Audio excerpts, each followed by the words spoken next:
Viewers আজিৰ এই ভিডিঅ'টোত আমি ৱাৰ্ম আপৰ ওপৰত আলোচনা কৰিম। আপোনালোকে যিকোনো এক্সাৰচাইজ কৰাৰ আগতে ৱাৰ্ম আপ কেনেধৰণে প্ৰপাৰলি মাৰিব পাৰে আমি প্ৰেক্টিকেলি কৰি দেখুৱাম।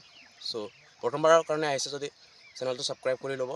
চ' লেটছ ষ্টাৰ্ট। কেনেদৰে ৱাৰ্ম আপ মাৰিব লাগে আপোনালোক প্ৰপাৰলি কৰি দেখুৱাম। আপোনালোকে যিকোনো কাম কৰাৰ আগতে জাষ্ট বডিটো মানে এক্টিভেট কৰি ল'ব, এইটোকে কয় ৱাৰ্ম আপ। কেনেধৰণে এতিয়া আপোনালোকে ৱাৰ্ম আপ মাৰিব, জাষ্ট দৌৰি ল'ব। মই আপোনালোকক টিপছ এটাহে দেখুৱাই দিছোঁ। আপোনালোকে এনেকৈ ফিল্ডত 400 মিটাৰ হ'লে 2 চক্ৰমান ঘূৰি ল'ব। তাৰপিছত আমাৰ এতিয়া ৱাৰ্ম আপ কেনেধৰণে মাৰিব, এনেকৈ বডিৰ ওপৰত পেকিং কৰি ষ্টেণ্ডিং আপ কৰিব পাৰে। তাৰপিছত এইটো কৰিব পাৰে।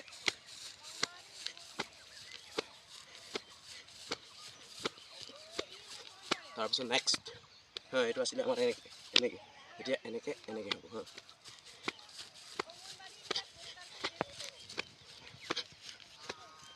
আপোনালোকে দৌৰোঁতে কয় নহয় ষ্টেমিনা উইক হয়, অকণমানো দৌৰিব নোৱাৰোঁ, এইবিলাক চলাৰবিলাক বিকায়, এইবিলাকৰ কাৰণে আপোনালোকে ৱাৰ্ম আপটো চাই লওক প্ৰপাৰলি কেনেধৰণে মাৰিব লাগে।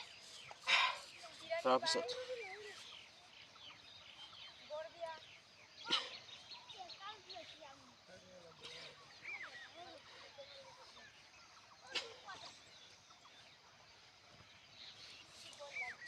আপোনালোকে কেনেধৰণে কৰিব ভালদৰে চাই লওক।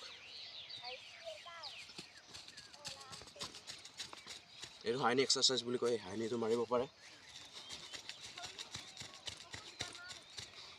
এইকেইটা আপোনালোকে 3 ছেটমান লগাই ল'ব পাৰে। বহুত এটা ইম্পৰ্টেণ্ট এক্সাৰচাইজ হয়। তাৰপিছত এইটো লগাব পাৰে।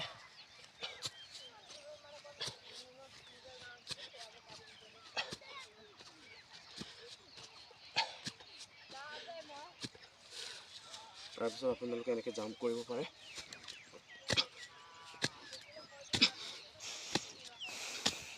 এইটো কৰি ল'ব পাৰে।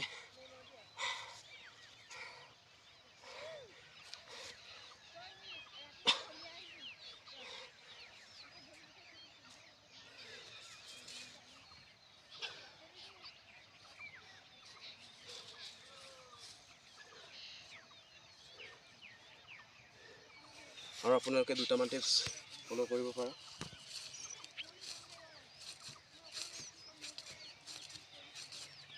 আপোনাৰ তেতিয়া ষ্টেপটো বাঢ়িব, ৰানিঙৰ ষ্টেপটো।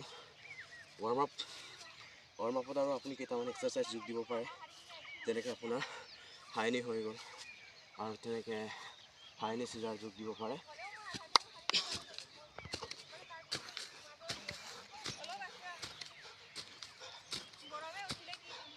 এইকেইটা যোগ দিব পাৰে, তেতিয়া আপোনাৰ ষ্টেপটো বাঢ়িব। চ' আৰু আপোনালোকে বেছি ড্ৰিলছ কৰিব। চ' আজিৰ ভিডিঅ'টোত ইমানেই আছিল। আপোনালোকে চিম্পলকৈ ৱাৰ্ম আপ মাৰি কেনেধৰণে ৰানিং কৰিব। চ' জয় আই অসম। ভিডিঅ'টো চোৱাৰ বাবে ধন্যবাদ। Love you.